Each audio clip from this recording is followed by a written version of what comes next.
Hello दोस्तों, आज मैं आप सभी को बताने जा रही हूँ जो हमारा पावर शेयरिंग चैप्टर था सिविक्स का फर्स्ट चैप्टर क्लास 10th का।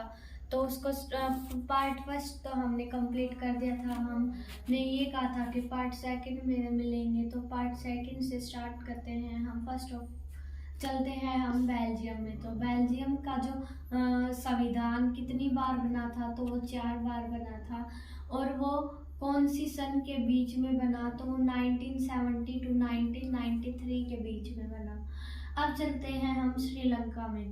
तो श्रीलंका की कहाँ पे है श्रीलंका के बारे में बताने जा रहे थे। तो Sri Lanka is an island nation in the Indian Ocean, few kilometres away from southern coast of Tamil Nadu. जो हमारा श्रीलंका है, ये हमारा श्रीलंका है और ये हमारा भारत है। तो भारत में जो तमिलनाडु है उसके फ्यू किलोमीटर्स अवे, कुछ किलोमीटर्स दूर ही है जो हमारा श्रीलंका है वो। तो वो तमिलनाडु के पास में ही पड़ता है। अब चलते हैं हम एथनिक कंपोजिशन। तो एथनिक कंपोजिशन क्या होती है वो मैंने बता दिया था पार्ट फर्स्ट में। तो अब चलते हैं वहाँ पे क्या क्या एग्जाम्पल दे रखे हैं श्रीलंका में। तो 74% सिन्हाला स्पीकर्स हैं वहाँ पे, और उनका जो रिलीजियन है वो है बुद्धिस्ट। क्या है? बुद्धिस्ट। एंड 18% तमिल स्पीकर्स हैं। मोस्टली वहाँ पे हिंदूज और मुस्लिम्स बोलते हैं तमिल। और तमिल 2 भागों में बोली जाती है, Indian Tamils and Sri Lankan Tamils. And जो बचे हैं 7% वो हैं क्रिश्चियंस। अब चलते हैं मेजोरिटेरियनिज्म। जो मेजोरिटेरियनिज्म है वो हमारे पास क्वेश्चन आता है कि डिफाइन मेजोरिटेरियनिज्म। तो चलते हैं a belief that majority community should be rule the country in whichever way it wants, they are regarding the needs and wishes of a minority. And next point है हमारा श्रीलंका। श्रीलंका का जो एग्जाम्पल दे majoritarianism का, हमने श्रीलंका का जो वहाँ पे जो रूल था वो मेजोरिटेरियनिज्म था और उसके बारे में बता रहे हैं, वो एग्जाम्पल दे रखा है। तो Sri Lanka emerge an independent nation in 1948। जो श्रीलंका था वो इंडिपेंडेंट कंट्री कब बना था, तो वो 1948 में बना था। The Sinhala leaders sought to secure their dominance over the government by virtue of their majority. And next point है the adopt majoritarianism to establish Sinhala speakers ने इसे इस्टेब्लिश कर दिया था। इन 1956 Sinhala was made only official language of Sri Lanka.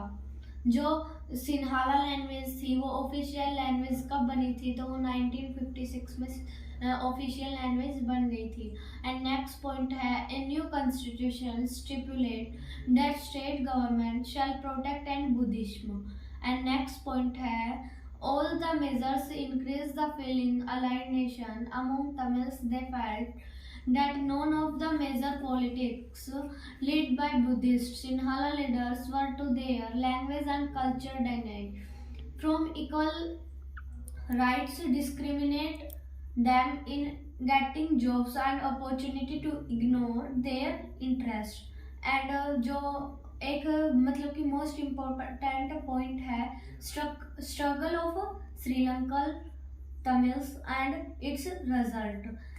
First point है हमारा Tamil launch parties and struggles for regional autonomy, equality, recognisation of Tamil as an official language. And next point है their demands were repeatedly denied. And next point है by 1980 several political organizations were formed demanding a separate independent Tamil Iklam state in the northern and eastern part of country.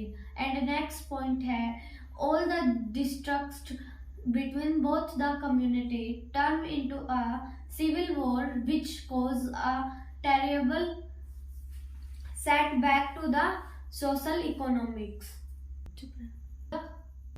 and cultural life of the country. And हम चलते हैं why needs for the power sharing. तो मैंने दो introduction में दो बताए थे, मोरल एंड प्रूडेंशियल। तो हम चलते हैं मोरल पे। Power sharing is the very spirit of democracy. A democracy rule involves sharing power within citizens affected by it exercise or who will live with its effects. A legislative government in one way her citizen through participation acquires नीचे दिक्कत पे and next point है हमारा prudential power sharing is good because it reduces the possibility of conflicts between social groups. Conflicts often lead to violence and political instability. Therefore, power is a good way is ensure stability of political order.